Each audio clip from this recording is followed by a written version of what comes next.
तस्वीर भ्राता राजेश जी जो कि ज्ञान सरोवर में सेवारत हैं।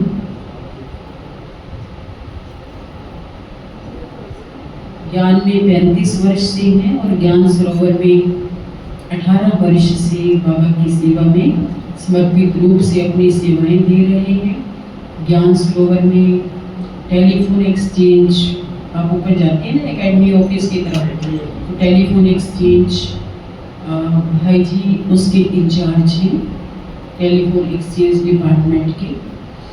और बहुत ही हम देखते हैं जब चाहते हैं ज्ञान योग की पूरी लगन और ज्ञान योग में पूर्ण रीति से प्रवीण और अपनी सेवाओं में मस्त और ज़्यादातर अंतर्मुखी लेकिन बहुत ही मिलनसार स्वभाव है भाई जी का।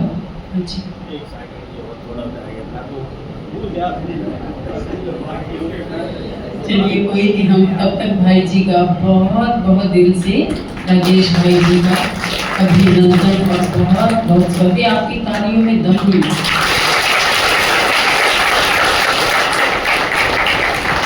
हम जब भी ज्ञान सरोवर इनसे मिलते हैं हम कहते हैं भाई जी आना आपका नाम, आना आपका नाम।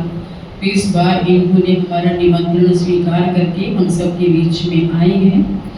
आज आप सबका भी क्लास कराएंगे और शाम के समय आप सबको पता है कि आज टीचर्स डे मनाया जाएगा और निफा ऑर्गेनाइजेशन की विमेन विंग की तरफ से यहाँ पे प्रोग्राम रखा गया है, तो सभी भाई बहनों को आमंत्रित किया गया है। तो आप सभी भी हाजिर रहें, औरों को भी अपने साथ लेके आएँ। बहुत ही सुंदर प्रोग्राम रहेगा वो, क्योंकि छोटे छोटे बच्चों का नृत्य भी है और फिर सब लोग जो आएंगे काफ़ी VIPs भी आने वाले हैं। तो आप सब यहाँ पर आकर के वो वाइब्रेशंस बनाएंगे। 4:45 बजे आप सब आ जाएंगे। उन्होंने तो 4:30 बजे अपने लोगों को टाइम दिया है, परंतु फिर हमने कहा यहाँ सबकी आदत है कि 5 जो है ना बजे का ही ज़्यादातर रहता है, तो 4:45 आप सब आकर के मेडिटेशन करेंगे, सभी आने वाली आत्माओं को प्रकाश देंगे और फिर कार्यक्रम अटेंड करेंगे। तो हाँ जी, 1 मिनट की कुछ बातें है भाई जी की, तो क्या है एक ही बात है। चलो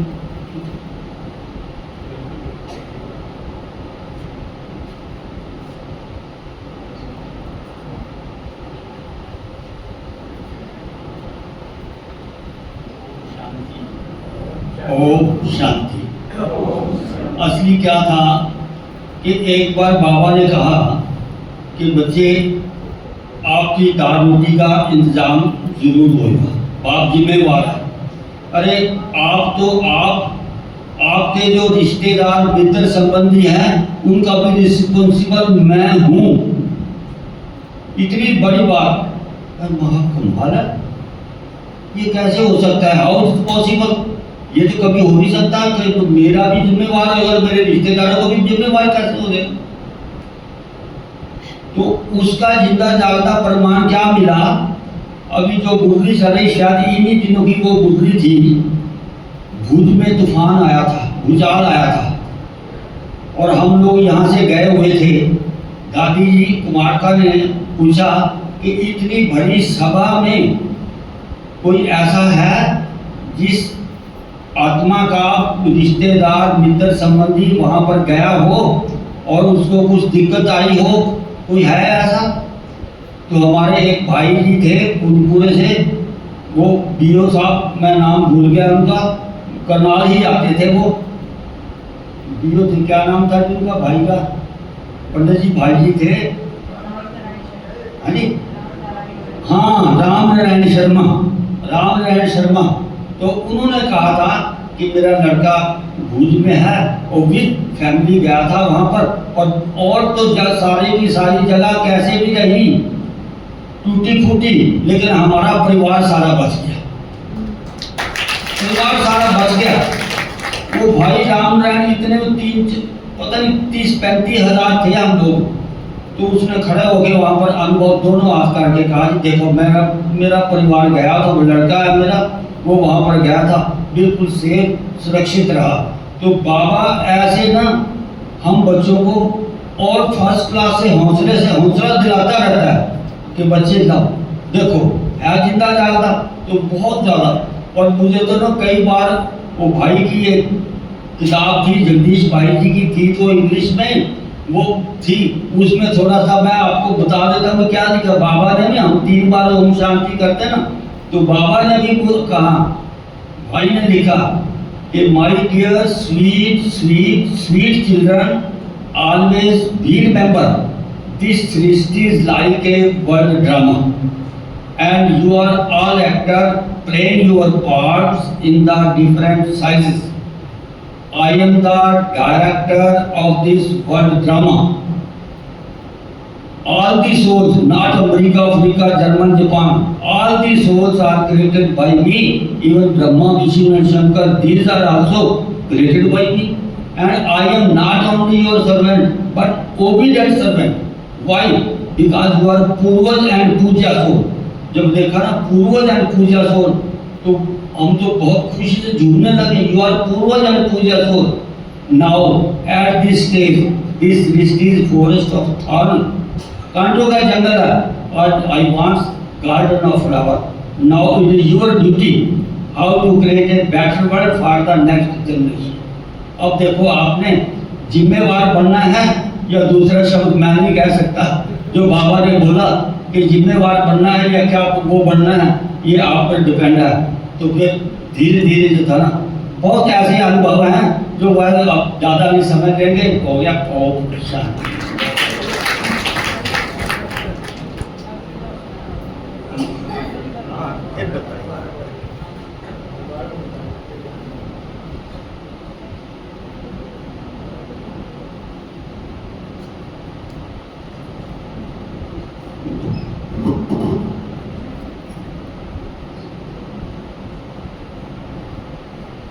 दो मिनट साइलेंस।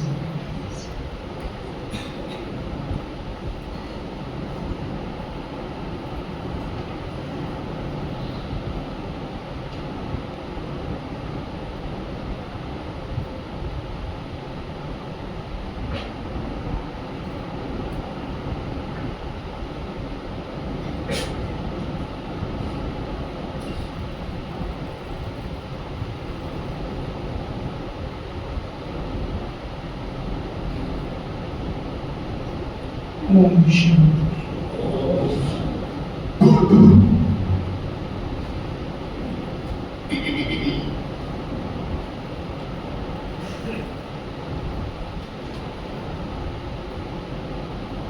कितनी संख्या होगी करनाल में? करनाल की पॉपुलेशन कितनी है? 8 लाख। 8 लाख। देखो ये बाबा क्या कहता है कि आप सभी सत्युग के अंदर कहाँ रहते हैं? मीठी नदियों के किनारे तुम्हारे महल होते हैं।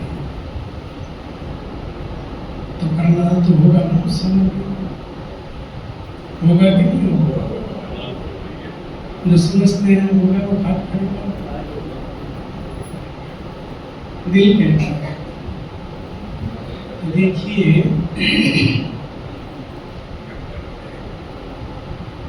ये जो फिर क्या कहा जा रहा है कि करनाल नगरी कौन सी? दानवीर करण की नगरी। भले करण को नेगेटिव रोल में दिखाते हैं, लेकिन साक्षी होकर के अगर आप लोगों ने देखा हो महाभारत के सीरियल, तो लुक चुप पर भी देखे लोगों ने, तो देखते ही हैं, तो उसकी जो छवि कैसे दिखाते हैं कि बहुत विशेषताएं भी उसमें थी। नेगेटिव चलो कह दिया क्योंकि वो नेगेटिव पक्ष में था, पूर्वों के पक्ष में चला गया, किसी बात की जिद को लेकर के उनके पक्ष में चला गया। तो लेकिन विशेषताएं उसकी बहुत थी, दृढ़ता थी, जो ठान लिया वो फिर करता ही था। तो ऐसी कर्ण की नगरी में परमात्म कार्य को भी शुरू हुए कितने वर्ष हो गए? मनोहर दादी ने शुरू किया।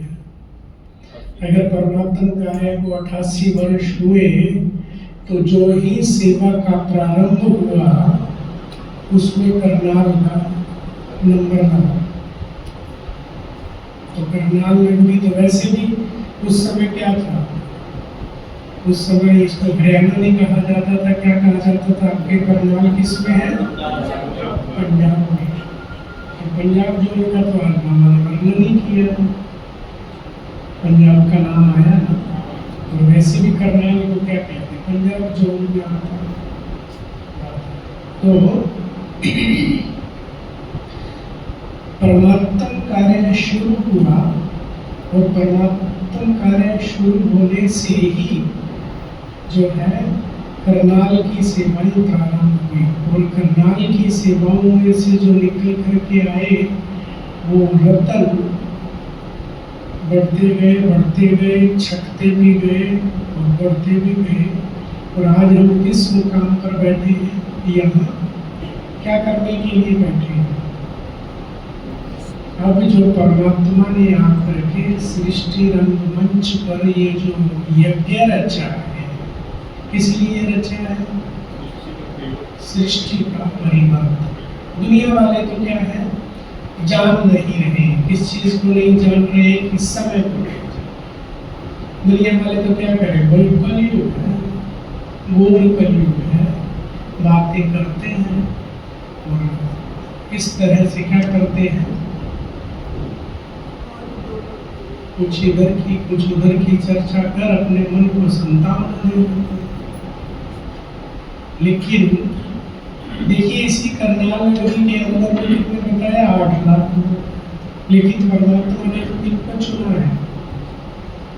किनको चुना है? हम थोड़े से बच्चे 8000 से। तो 8 लाख में से 8000 लोगों को क्यों चुना? क्यों चुना? देखने में तो उनके जैसे लगते, देखने में तो उनके जैसे लगते, लेकिन अगर गहराई से देखें, गहराई से समझे तो ये बात सत्य है, परमात्म सत्य है कि ये जो बैठे हैं या जो हम 8000 हैं वो कौन सी आत्माएं हैं? ये वो आत्माएं हैं जो सत्युग के प्रारंभ से ही सृष्टि रंगमंच पर अपना पार्ट बजा रहे। और बाकी वाले तो धीरे धीरे बाद में आए। समझो 8 लाख भी होंगे।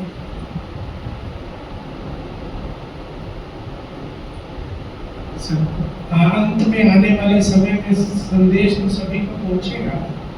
मेजोरिटी तो क्या है? हिंदू धर्म के रहने वाले। तो वो उनका बात तो भले बाद में है, लेकिन सबसे पहले बाबा ने हमको चुना है।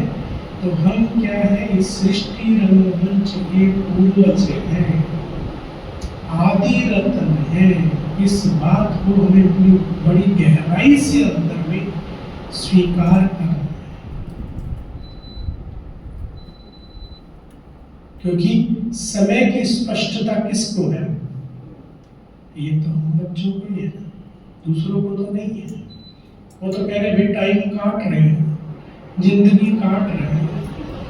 और हमारे लिए बाबा ने क्या कहा है? संगम युग का एक क्या है? मूल्य क्या है? मूल्यहीन है या क्या है? मूल्यवान युग है। यही वो समय है जब हम आत्माओं को अपने पूरे आने वाले कल्प के लिए क्या करना है? बर्तू करना है। बाबा इसीलिए क्या कहते हैं? कल्प की बाजी है। ये बात अगर गहराई से अंदर उतर जाए ना, अगर ये बात गहराई से अंदर में उतर जाए तो फिर ये नहीं कहेंगे ब्राह्मण भी टाइम का काट रहा हूँ, टाइम पास कर रहा हूँ। आजकल टाइम काटने के लिए, टाइम पास करने के लिए बहुत सारे साधन हैं। उसमें से एक ऐसा है जो हमारी जिंदगी का हिस्सा बन गया। क्या है? मोबाइल। सुबह हो, दिन हो, शाम हो, रात हो। कोई ब्राह्मण तो ऐसे है, सुबह उठ करके बाबा की फोटो नहीं देखेंगे, पहले मोबाइल देखेंगे, वे किसी ने कहा तो नहीं करेंगे। तो आजकल ये सबसे बड़ी बीमारी एक हो गई है। क्या हो गया है? जिसने क्या किया है, हमारी पूरी एकाग्रता को खत्म कर दिया। धीरे धीरे धीरे धीरे बूढ़ा हो या जवान सब इसका गुलाम होता है। और एक समय तो वो आना ही है जब सैटेलाइट भी खत्म हो जाएगी और ये बिजली भी मिल जाएगी, तो कहाँ से चलेंगे आपके? तो इसको हमें जीवन का आधार बनाना है, इसका यूज करें, ना तो मिस यूज करें, ना व्यर्थ यूज करें। जितनी आवश्यकता है उतना ही इस्तेमाल। सेवाएं भी बहुत करता है, कम्युनिकेशन बहुत प्रॉपर। संकल्प बचाने वाला भी यही है, और संकल्पों का सत्यानाश करने वाला भी यही है, और संकल्पों को वेस्ट करने वाला भी यही है। युवा कहाँ जा रहे हैं? नेगेटिविटी की तरफ जा रहे हैं, इसी माध्यम से जा रहे हैं। तो इसीलिए ये जो मोबाइल है उसका इस्तेमाल हमें अपने पुरुषार्थ को बढ़ाने के लिए करना है। लेकिन फिर ऐसा भी नहीं हो कि कानों में लगा रखा है ईयरफोन, तो 6-6 घंटे ईयरफोन ही लगा रखा है।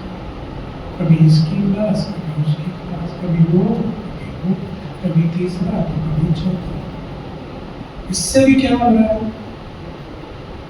कोई कह सकता है आप से कि ये तो बढ़िया है, बढ़िया तो है, लेकिन आप ये देखो कि आपके अपना चिंतन जो चलना चाहिए वो क्या हो रहा है?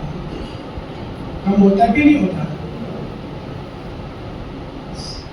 आपको मंथन की तरफ ले जाने वाला भी ये क्लास है। लेकिन अगर सारे दिन में ही सुनते रहेंगे तो आपका मंथन चलेगा या बंद हो जाएगा? फिर बंद हो जाएगा। फिर तो बाबा के कमरे में भी बैठे होंगे ना, पांडव भवन में जा करके, तो वहां पर भी पहले कान में गीत बजाएंगे तो ये हो लगेगा, ऐसे भी बनेगा। तो वो निर्भरता, वो डिपेंडेंसी नहीं चाहिए। आज की मुरली में बाबा कितनी उम्मीदें कर रहा है उससे। क्या कह रहा कि तुमको क्या करना है? अपनी फर्ज अदायगी करनी है। कौन सी फर्ज अदायगी करनी है? दुनिया वाले तो कहते हैं कि भगवान मुक्तिदाता है। बाबा ने हमें क्या टाइटल दे दिया? तुम सारी सृष्टि को क्या देने वाले? जीवन मुक्ति देने वाले हो, मुक्ति में भेजने वाले हो। हे मुक्तिदाता, अपने फर्ज अदायगी को पूरा करो। किसके लिए? तो ये कर सकते, थोड़ा सा विचार करना चाहिए। देखो, भगवान ने हम पर आश रखी है, और क्या कहा है? आज एक और टाइटल दिया है, तुम बाबा के डायरेक्ट बच्चे हो। कहने में तो सब क्या कहते हैं कि भगवान के बच्चे हैं सारे दुनिया, लेकिन बाबा ने क्या कह दिया कि बच्चे तुम मेरे डायरेक्ट बच्चे तो है। तो कहने का मतलब ये है कि जो आशाएं दुनिया वाले हमसे रख रहे हैं, भगवान से रख रहे हैं, उसकी कामना, जो मनोकामनाएं हैं दुनिया वालों की, अज्ञानी आत्माओं की, जिन्होंने अब तक ज्ञान नहीं लिया है, या भक्त आत्माओं की, उनकी पूरे करने की जवाबदारी बाबा ने फिर हमको दे दी है। दुनिया वाले भगवान पर आश रखते हैं और वही भगवान हम पर आश रख रहा है कि बच्चे मेरे तुम पहले प्रत्यक्ष होंगे तो मैं प्रत्यक्ष होऊंगा, तुम्हारे द्वारा ही मेरी प्रत्यक्षता होगी। हमारा जो शरीर दिखता है उसको तो शरीर नहीं, लेकिन दिखेंगे कैसे हम अपनी चाल चलन के द्वारा परमात्मा को प्रत्यक्ष करेंगे। तो हमें अपनी जवाबदारी को समझना है, इसीलिए हम किसी से अपनी तुलना नहीं कर सकते। इसलिए बाबा ने आज क्या कहा कि बच्चे तुम्हें क्या करना है, दुआएं देनी। दुआएं दे बोल सकता है जो दुआएं देने का काम कौन कर सकता है? जो प्रभु है, सीधी सी बात, जिसके पास है वही तो देगा ना। आप लोग ट्रेनों में सफर करते हो, बस में सफर करते हो, तो भिखारी आपकी सीट तक आता है। क्यों आता है? वो समझता है कि इनके पास है कुछ देने, तो हमारे पास कुछ है देने के लिए। लेकिन वास्तविक क्या सत्य होता है कि जब हम अपनी गहराई से अपना अध्ययन करते हैं तो देखते हैं कि भाई जितना भगवान हमसे उम्मीद करता है उतना हमारे पास है नहीं। और आज की मुरली क्या कह रही है कि बच्चे तुम्हारे पास है, तुम्हारे पास है। जो ही परमात्मा ने हमें अपना बनाया है, चुना है हमें, तो चुना है तो उसने तभी आशीर्वाद दे दिया है, तभी वरदान दे दिया है कि बच्चे अब तुम क्या बनो, इस सृष्टि के दाता बनो, पुरुषार्थ करो और भरपूर हो जाओ ताकि दूसरों को दे सको। पुरुषार्थ करो, अभी पुरुषार्थ करो, परिपक्व बनो ताकि तुम दाता बन सको। तो ये बाबा ने हमसे उम्मीद रखी है। तो पुरुषार्थ करना है, हमारा अपने आप को भरना है। भरना किससे होगा? इसलिए बाबा क्या कहते हैं, सबसे मुख्य सब्जेक्ट कौन सा है? याद। तो याद के द्वारा ही तुम भरपूर बनेंगे, याद के द्वारा ही तो हम दाता बनेंगे। तो गहराई से चिंतन करने की आवश्यकता है। तो कहने का मतलब पहली बात तो बाबा ने हमको चुना। वो गीत की एक लाइन आती है, मैंने तुझे चुन लिया तू भी मुझे चुन। तो भगवान ने तो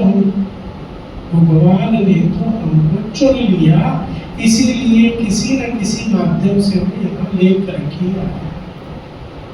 अब बात ये आती है कि हमने उसको कितना दिल जिगर से चुना है कि हाँ मेरा सर्वे सर्वा तुम ही हो।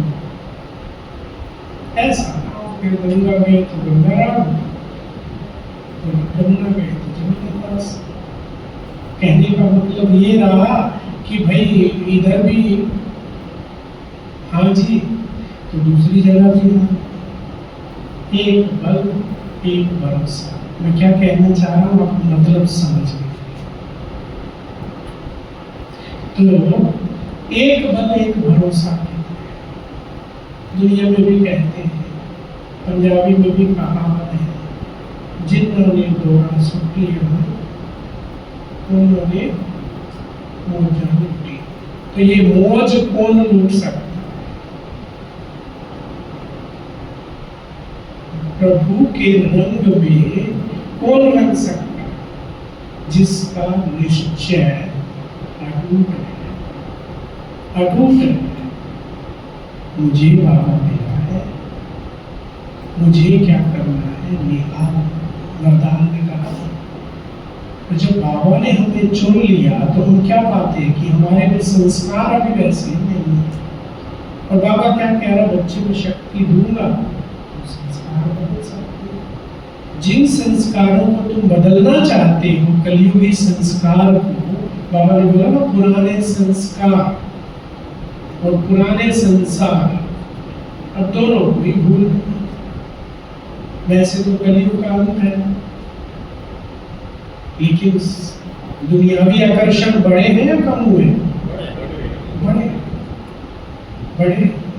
गुलाम देश से हम स्वतंत्र भारत में रहना जब से शुरू किया है, तब से धीरे धीरे धीरे साधन संसाधन बढ़े हैं और हम क्या हो गया है, ये कलयुगी दुनिया भी क्या लगने लगी है? हाँ, स्वर्ग लगने लगी, भक्का लगने लगी है, पांप लगने लगी, माया का पांप बोलता है।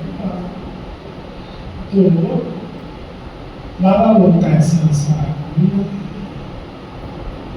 तो कैसे हो सकता, कैसे हो सकता कि एक तो भाई हम बाबा को अपना शुभ चिंतक समझ ले, हित, हमारा हित सबसे अच्छा कोई इस संसार में चाह रहा है तो कौन चाह रहा है?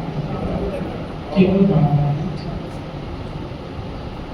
क्यों चाहता है? क्योंकि वो कह रहा है कि बच्चे अब जो तुम करोगे इसका प्रतिफल ही तुम्हें अगले पूरे कल तुम्हें पाना है। भले उसकी महसूसता सत्य त्रेता में नहीं होगी, लेकिन सही रियलाइजेशन कब होता है? जब द्वापर युग प्रारंभ होगा, जब कंपैरिजन का समय है। आज हर चीज हम कंपैरिजन से तराजू में तोल करके चलते हैं, कहीं पर भी जाते हैं हमारा बुद्धि रूपी तराजू साथ चलता है, ये फायदे का, ये घाटे का, ये ठीक है, ये लेना है, ये छोड़ना है, हर चीज हम ये अंदर में लेकर के चल रहे हैं। तो ये जो कंपैरिजन का ज्ञान है वो हमें, जिसको विवेक कहा जाता है, तो ये जो सद विवेक है या विवेक है वो कब जागृत होता है? सत्युग त्रेता में नहीं जागृत। सत्युग त्रेता में फूल है, कांटे है ही नहीं, सुख है, दुख है ही नहीं, गरीब है भी तो गरीबी का एहसास इतना है ही। तो ये जो एहसास कब शुरू होगा? द्वापर। तो द्वापर युग में फिर अपने आप को कोसेंगे या भगवान को कोसना शुरू करता है इंसान कि मैंने ऐसा क्या किया था, ऐसा क्या किया था। तो फिर अगर घूम के बाजी कहें तो कहां पर आकर के पहुंचती है? इस पुरुषोत्तम संगम युग पर आकर के पहुंचती है कि भाई संगम पर क्या किया। इसीलिए कहा जाए, शास्त्रों में लिख दिया गया, द्वापर युग में शास्त्रों में लिख दिया गया कि भगवान जब भाग्य बांटने आया था तो कोई तो क्या लेके गया, कोई तो क्या लेके गया। किसी की झोली तो छोटी थी, किसी की बड़ी थी, कोई छलनी लेकर के गया, कोई मटका लेके गया, कोई लोटा लेके गया। तो भगवान को तो देने में वो तो सागर है, उससे तो जितना चाहो भर सकते हो। आवश्यकता किस चीज की है? आवश्यकता किस चीज की है? अपने, हम अपने महत्व कितना दे रहे हैं इस समय। इसलिए बाबा ने बोला अपनी जवाबदारी तो लो। आज की कहा ना, अपनी जवाबदारी, दूसरे से कंपैरिजन या तुलना नहीं कर सकते। क्योंकि क्या कहा जाता है, भक्ति मार्ग में भी कहा जाता है, जो करेगा सो, जितना करेगा तो मैं करूंगा तो मैं ही। तो अपने हित चिंतक तो बने, अपने शुभ चिंतक तो बने कि हम इतना लेना चाहते हैं। इसीलिए बाबा क्या कहता है, साकार मुरली में कहता है, बच्चे कल्प कल्प का भाग्य है, इसीलिए 20 नाखूनों का जोड़ लगा करके करो।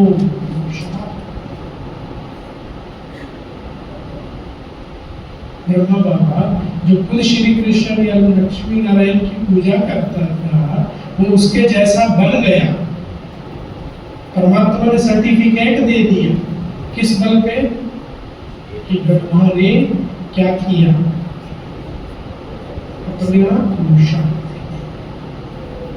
पुरुषार्थ किया, पुरुषार्थ के बल पे पाया। इसलिए क्या कर, क्या याद में बैठता हूँ तो बुद्धि भटकती है, फिर उसको आदर करता हूँ, वो व्यक्ति अपना अनुभव सुनाते कितना काम किया ब्रह्मा बाबा ने अपने ऊपर। तो ये विचार करना चाहिए कि क्या हम भी अपने आप पर इतना काम कर रहे हैं या दूसरों को देखने में ही हमारा टाइम जाता है। मिलने वाला कुछ है नहीं, दूसरे को देख करके पुरुषार्थ करना, योग करना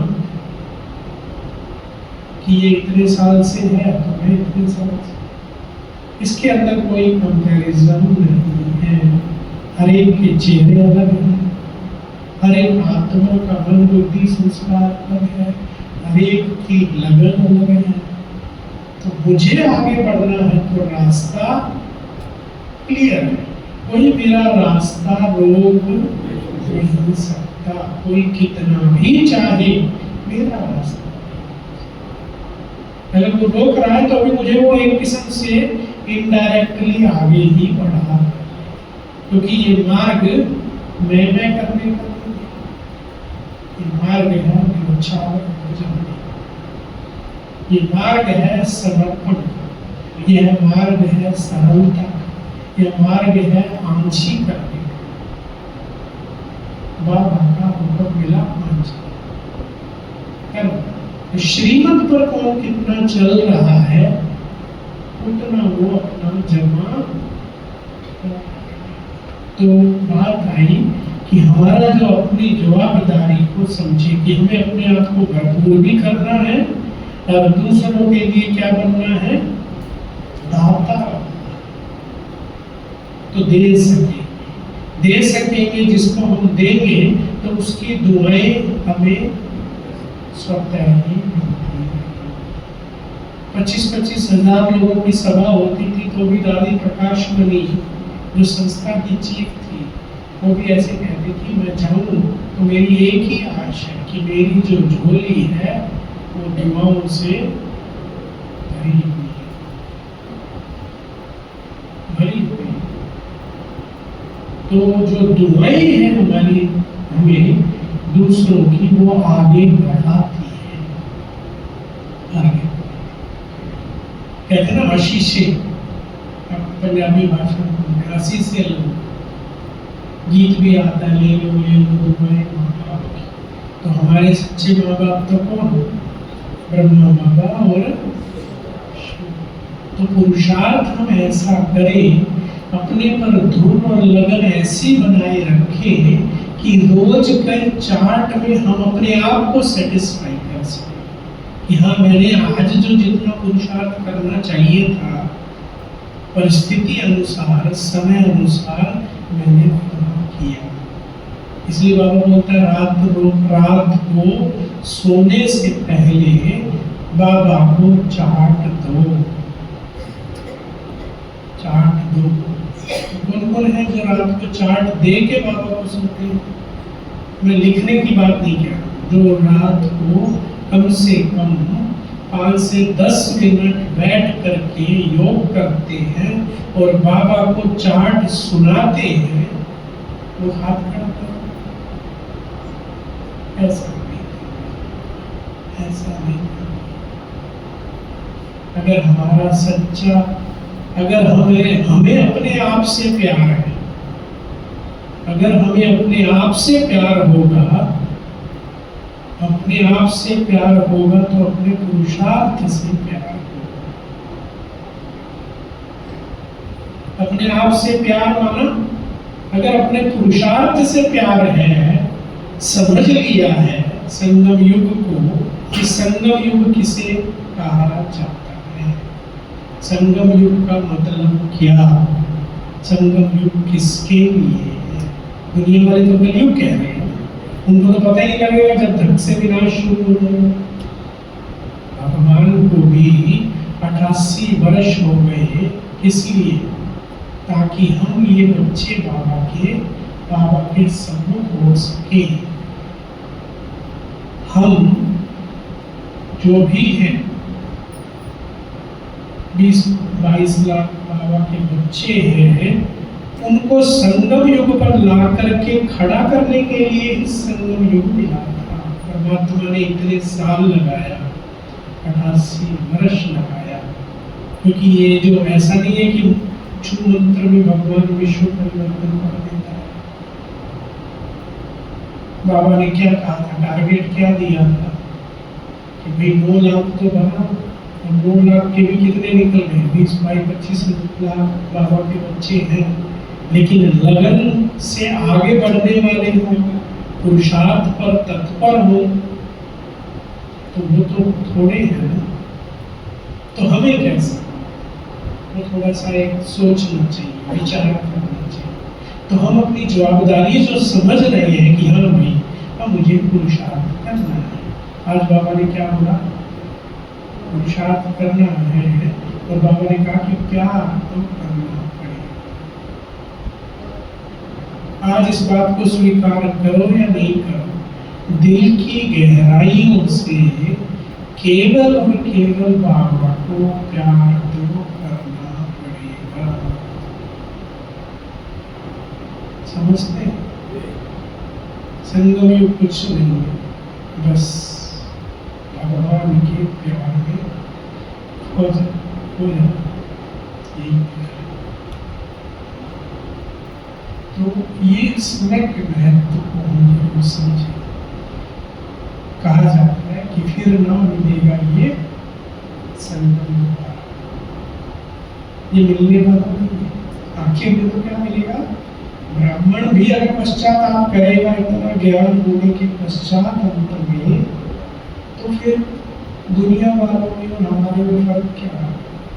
भगवान भी कहेगा बच्चे 14 साल तो दिए थे तेरे को, 6 साल तो दिए थे तेरे को, क्या किया।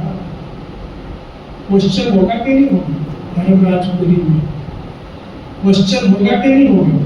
जो समझते हैं क्वेश्चन होगा वो हाथ तो करते। तो 6 साल दिए थे, बच्चे 4 साल दिए थे, और सही में तो 1 साल भी मिलेगा तो भी पुरुषार्थ के को समझने वालों को ये समझ में आ जाना चाहिए। वो होता है 1 साल का बच्चा भी चाहे तो लास्ट सो फास्ट में नंबर ले सकता है। बात है स्वयं पर काम करने की, स्वयं को इस चिंतन में लगाने की कि भाई भगवान ने मुझे चुना है तो मैं उसका प्रतिफल कितना दे रहा हूं, कितना रिटर्न कर रहा हूं। उसने मेरे पे आश लगाई है। कहा डायरेक्ट जवाबदारी हमारे पर है, तो हम अपनी जवाबदारी को ले लें। तो बात चल रही थी किसकी, कर्म की बात चल रही थी। बहुत सारी विशेषताएं थी कर्म की।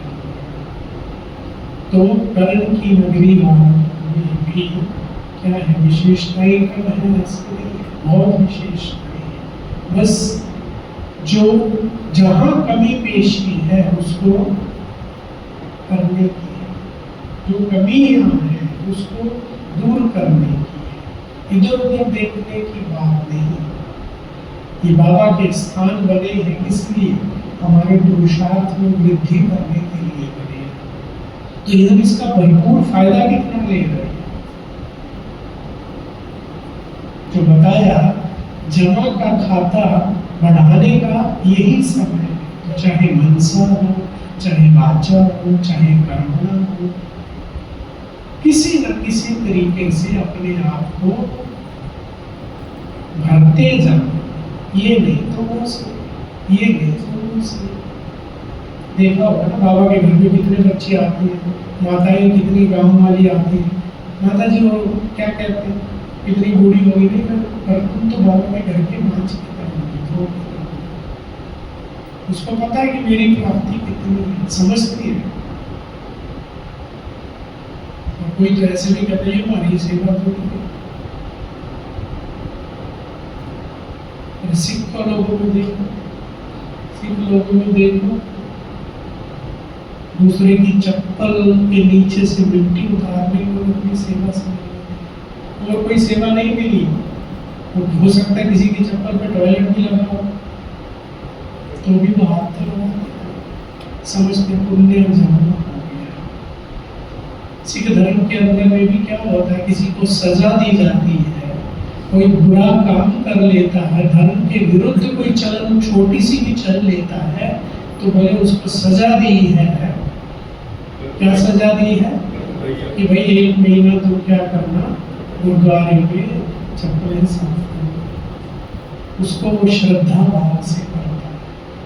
तो बाबा के पास हम इतने स्पष्ट ज्ञानी होकर के भी हम अपने समय को वेस्ट करें, हम अपने भाग्य को भी दुत्कार दें, आए हुए मिले हुए भाग्य को तो मनसा करो, वाचा करो, कर्मणा करो, जमा का खाता इस दिन चलता रहे, हर समय चलता रहे। तो ये तो करण की नगरी मना दाता की तो देते जी, जो भरा हुआ है वो क्या करेगा, देगा। तो बाबा ने क्या कहा, करण वाले हो या क्या कर, बाबा ने बताया बहाने की बाजी वाली भाषा, कारण बताने वाले। तो ना क्या है, बनना है करण समान बनना, विशेषताओं से संपन्न बनना है, कारण नहीं बनना। करण और कारण ये भी थोड़ा सा स्पष्ट से, कोई बात का कारण नहीं, बताने वाले नहीं, ये था वो था ऐसा था नहीं, मुझे ये करना है। और क्या करना है, बस लक्ष्य एक तरफ। करण बनेंगे तो अर्जुन भी सहज बन जाएंगे, करण बनेंगे तो फिर अर्जुन भी सहज बन सकते। जो होते सो अर्जुन, लक्ष्य तो अर्जुन बनने का है। ब्रह्म बाबा को भी लगा ना कि मेरे को बाबा ने लक्ष्य दिखा दिया कि बच्चे पहला से श्री कृष्ण क्या थे, तुम ही थे और तुमको ही वैसा बन। तो हमें अपने पुरुषार्थ को गंभीरता से लेना, लाभ पर सर्वस्व न्यौछावर करने का जो समय है वो यही है। समय के महत्व को बुद्धि में रखना है। और ये जो बात बता, मोबाइल हमें सीमित मात्रा में पुरुषार्थ में सहयोगी बनने में, आगे बढ़ाने में, खुद को आगे बढ़ाने में ही इसका इस्तेमाल करना है। इस बात का खास ध्यान रखना है कि ये हमारे एकांत को खत्म न कर रहा हो। पहले समय में दादी चंद्रमणि वो भी सुनाया करती है अपने अनुभव में। हम लोग क्या करते थे, वो कोई जगह नहीं मिलती थी तो छत पे टंकी के ऊपर चढ़ करके भी जाके तपस्या की हुई है। टंकी के ऊपर एकांत शांत। मम्मा की गंभीरता को तो आप समझते, मम्मा कितना गंभीर रहते थे, लेकिन बाबा ने क्या बोला, ओवर भी नहीं चाहिए। परिवार है, मिलना भी है, लेकिन हमारी एकांतता बनी रहे। थोड़ा समय हम जरूर दिन में ऐसा निकाला करें या रात में निकाला करें जब हम केवल हम ही हो, कोई हमारे साथ पुस्तक नहीं हो, कोई मोबाइल नहीं हो, कोई हम बात सुन न रहे हो, हम हो, हमारा चिंतन हो, हमारा नाम हो सकता है। जरूरी नहीं है ये जो क्या है बाबा के कमरे में ही हो सकता, रात को चांद सितारों के नीचे भी हो सकता। एकांत जरूर अपने आप को दे, ताकि हमारी जो एकाग्रता की शक्ति है वो बढ़ेगी। एकाग्रता की शक्ति बढ़ेगी, बल बढ़ेगा। और बाबा ने आज चाह रखी है कि सारी शक्तियाँ तुम्हारे पास है, केवल उसको सही समय पे इमर्ज करने की, उजागर करने की जरूरत है। तो क्या बन सकेंगे, मास्टर सर्वशक्तिमान बन सकेंगे। और सही मायनों में जो बाबा हमसे चाहता है, दातापन की जो स्टेज चाहता है, एक ब्लिसफुल की जो स्टेज चाहता है, और बाबा चाहता है कि अंत में यही आत्माएं फरिश्ते स्वरूप में इमर्ज होगी, तो वो हम सहजता से है। ओम शांति।